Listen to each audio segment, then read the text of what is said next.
I'm delighted, very happy, and very, very pleased to be here. My beloved brothers and sisters, it is good to see you. You're a good-looking group. You're beautiful, handsome.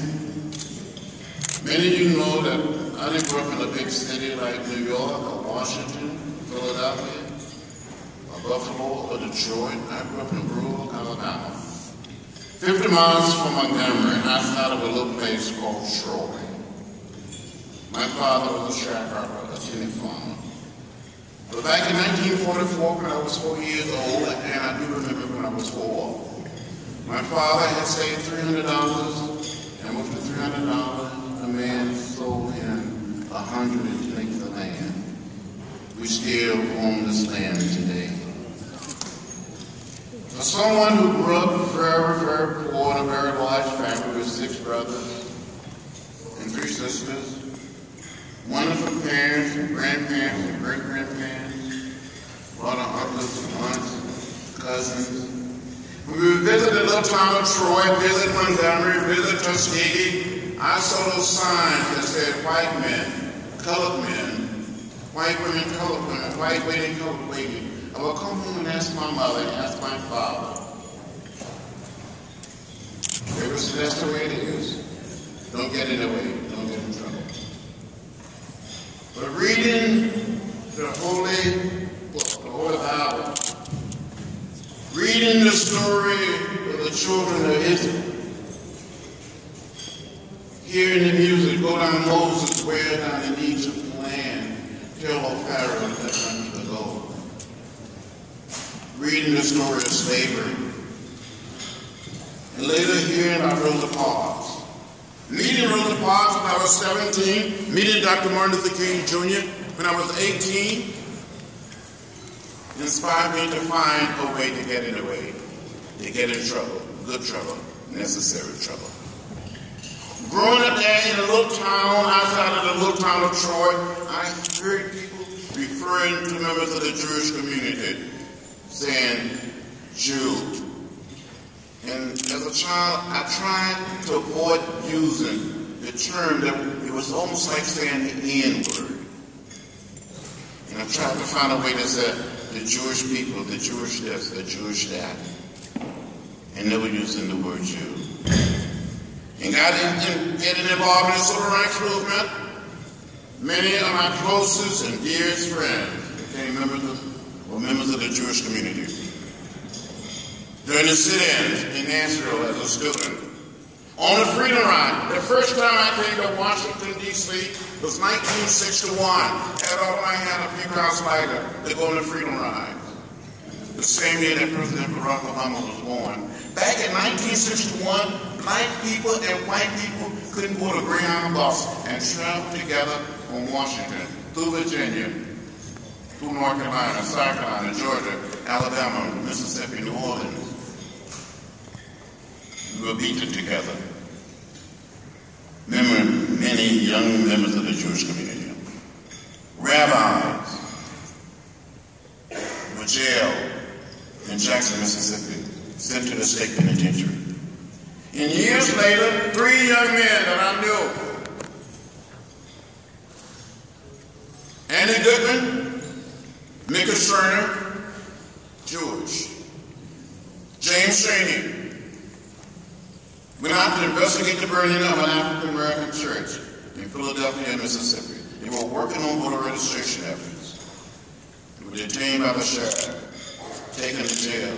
And later on that Sunday night, June 21st, 1964, these 3 young men were taken out of jail, went over to the Klan, where they were beaten, shot, and killed.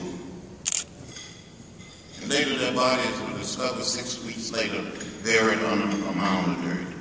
And I said to students and young people these days that these 3 young men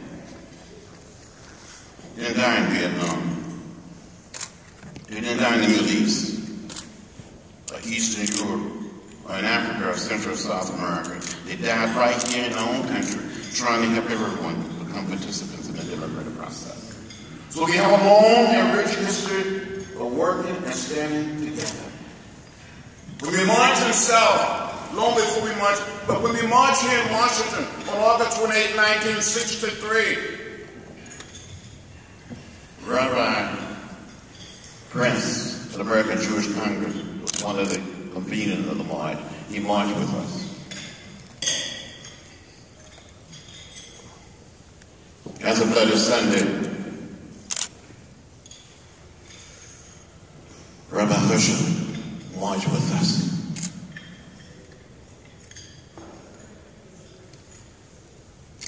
We're still marching, and we must march together. So it doesn't matter whether we're black or white, Jewish, Muslim, Latino, Asian American, or Native American. We are one people, we're one family, we're one house. We all live in the same house. Not just the American house, but the world house. Maybe our foremothers and our forefathers all came to this great land in different ships, but we're all in the same boat now. We must look out for each other and care for each other. Want to tell one of those story, Rabbi? I'll be finished. You know the story.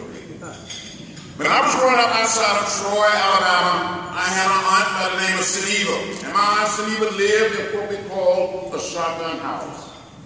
She didn't have a manicured lawn, a simple, plain, dirt yard. And sometime at night, you could look up through the holes in the ceiling and count the stars. In the rain, she would get a pail or a bucket to catch the rainwater. From time to time, she would walk out into the woods and cut branches from a dogwood tree and make a broom, and she called that broom the restroom. Sweep this yard very clean. Some of you may not know what a shotgun house is. And in none of our sense, it's an old house, one way in, one way out, where you can bounce a basketball from the front door and go straight out the back door. Mine and Seneva. From time to time, we gathered us all together. One Saturday afternoon, an unbelievable storm came up. The wind started blowing, the thunder started rolling, the lightning started flashing, and the rain started beating on the tin roof of this old shotgun house. My aunt became terrified. She started crying. She thought the whole house was going to blow away.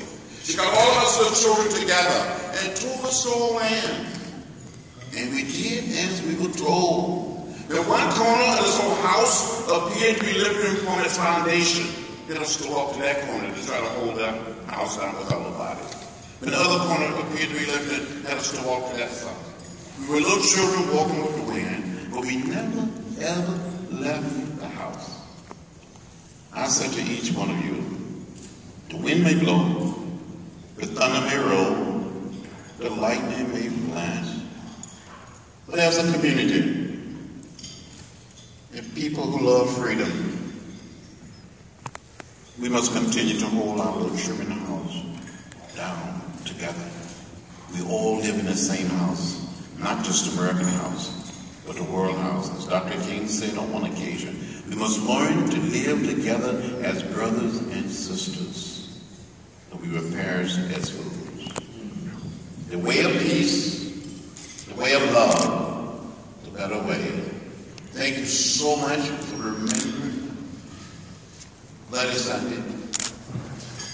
Almost died on my bridge that day. I thought I saw death. But I believe somehow, in some way, the angels and God Almighty kept me here to see another day, to see each and every one of you. May His peace and blessings be with you. Thank you very much.